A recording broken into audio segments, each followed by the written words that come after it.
Hey nerds, what's up? Today's video is going to be all about some TV and movies that I have seen lately in the last, I don't know, few months. I recently got Movie Pass, which you pay like $10 a month and then you can go to the movies as often as you want. Let's get right on into this video.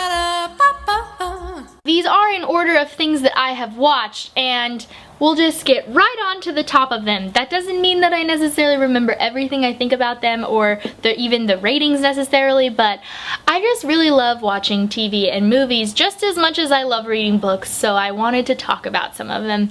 So a while ago I went and saw Ready Player One, which is a book-to-film adaptation of Ready Player One by Ernest Cline, which was one of my favorite books a few years ago. When I read it, I was really nervous for this movie. I was ready to hate it. I was not ready to enjoy it. But I ended up really enjoying this movie. I thought they did an amazing job, and they took the essence of this book and brought it into a film. Changed things, absolutely, but they didn't change the point of the story. And I thought it was really well done. The feelings were all there, even if the exact replica of what happened in the book wasn't. And it was good. The next thing that I started watching was a TV show called The Expanse. It's a sci-fi show on Sci-Fi, which I was nervous when we were told that it was on Sci-Fi.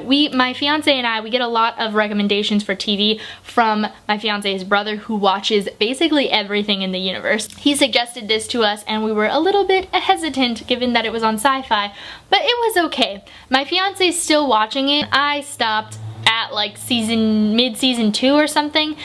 Part of that was because I went on vacation to Seattle and my fiance kept watching, and then I just wasn't interested enough to watch it by myself. It's about the future where we have colonized Mars, and there's also people living like on spaceships in the belt, which is in between Mars and Earth, and it's all about these different types of people coming together and having to not create a nuclear war between the worlds. The special effects in this show is better than I expected them to be. In season 1 they're really not that great, but by season 2 they do get better, and so that is one of the things about sci-fis that I get really nervous about when I'm talking about TV or movies. I love reading them, sometimes I hate watching them. The next movie that I went and saw was A Quiet Place, which is a very weird movie for me to want to go see because it's a scary movie, and I don't do that.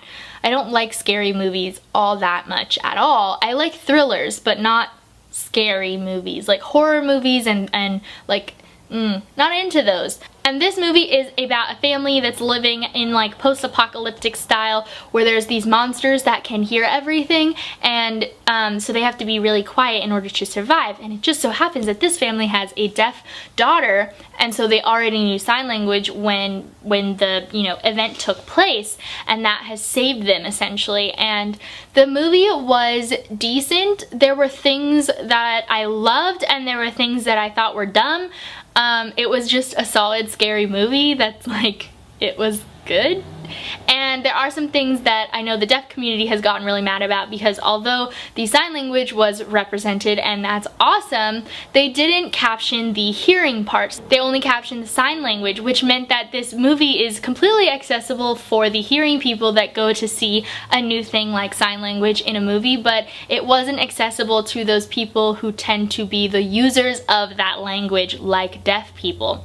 So that's unfortunate, and we need to get better about things like that as far as that's going. But the movie in general, it was decent. It was good. The next movie that I went and saw was Love, Simon, and I cried 20 minutes in until the end. I went and saw it with Peyton from the Book Howler. I'll link her channel down below, and she had already seen it before, so she was like, "Are you ready to cry?" And she didn't realize that I was going to cry the whole time. So by the end of it, she looked over at me and was like, "Are you okay?" And I'm like, "No, but yes, but no, I'm not okay," because it was just so emotional. The next thing that I've been watching is a TV show called Westworld. Have you heard about it? So we watched Westworld season 1 back when it came out last year. Season 2 came out this year in April, and we started watching it, and actually we've given it up because this season is just getting like, I have fallen asleep every episode for the last 3 times, like in the middle. I'm just far too lazy to rewatch so that we can watch it together, and Matt my fiance, is not interested enough to watch it by himself. The next thing that I watched was Ali Wong's new comedy special that just came out on Netflix on Mother's Day in May, and we watched it on Mother's Day actually with Red and Momo, and it was just as funny as the first one. It actually was the same exact set that she was doing when me and my sister and my friends went to go see Ali Wong live back in October or something, and it was so good. It wasn't filmed at the one that we were at, but it was filmed during that tour, and yeah, it was just as good in that version as the live version and just as good as the previous special. The next thing that we watched also in Seattle was The Stand-Ups, which is a comedy show on Netflix, and each hour is a different set of comedians, and we watched like 3 or 4 of them, and I really enjoyed that show. I think that anybody who likes stand-up comedy should give it a try, because there were comedians that I had never heard of in it, and so that's always nice to see some new faces and get some new content. The next thing that I also watched with Momo and Red was the entire 50 Shades of Grey series, because I chose to, and I had only ever seen the first one, and so we rewatched the first one because I hadn't seen it since it came out in the theater, and then we watched all the way to the end, and it was just, you know, cheesy and awful, but also entertaining, and that was fun. Matt and I also went and saw in theaters Solo, which is the new Han Solo movie, and it was good. It was not great, and it's just kind of disappointing to me that Disney has taken this amazing franchise and is killing it slowly and repetitively with these movies. It didn't do a lot for me in the like, oh my gosh, I didn't see that coming factor, which I feel like it should have. All of the random twists that happened throughout it, I saw coming from like 4 miles away. It was very annoying, but it was still good. The next thing that I finished watching was Grey's Anatomy season 14.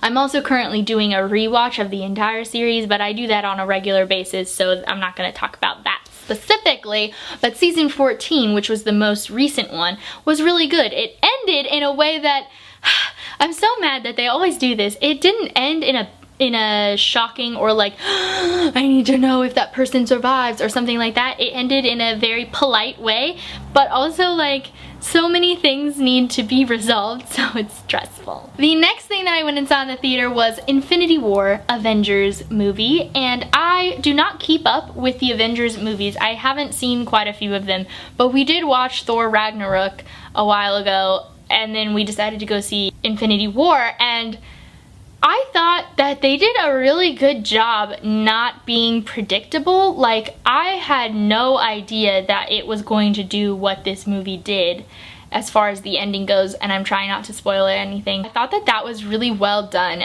I also want to point out that the scene with Spider-Man towards the end was all ad-libbed, so if you didn't know that, and you know what I'm talking about, at the end scene-ish, end-ish scene, all ad-libbed, which makes it even more amazing to me. It makes me like that actor in the first place because I fell asleep watching the first Spider-Man. I also recently watched with Sierra and Talina When We First Met, which is on Netflix, and it's a rom-com movie about this guy who's obsessed and in love with this girl that he met the day before she met her fiance, and he goes to the engagement party and gets super drunk, and he's just really sad, and so the best friend of the girl that he's in love with has to take him home, and he ends up going back in time using a photo booth back to the day that he met her when we first met, and he keeps going back trying to fix it so that she'll be in love with him instead of in love with the guy that she's at the engagement party with initially. And I just thought it was super cute, adorable, like just an enjoyable rom-com, like nothing super spectacular or anything, but I thought it was really cute. And it's the guy from Pitch Perfect, and he's in like Arrested Development or something. That one. The last thing that I have to talk about is I rewatched Twilight and New Moon, one with Momo and Red and one with Sierra and Selena, and these movies and the books are so nostalgic for me. I don't even care that they're horribly written, like they are. They're not good. They're not well acted either as far as the movies go, but still enjoy them. They're just fun to watch and roll my eyes at, and the feelings of feelings. And yes, so those are some movies and TV shows I've been watching recently. I hope you guys enjoyed this video. Give it a thumbs up if you did. Comment down below what your favorite and least favorite movie or TV show that you've read so far in the last, I don't know, like 3 months or for the last 2018. It doesn't matter when. Just talk about whatever you want to talk about down there. Make sure to hit that subscribe button if you haven't already. You can always hit that notification bell if you want to be notified every time I make a video, which is on Wednesdays and Saturdays. So I'll see you guys very soon with a new one. Bye! I wish I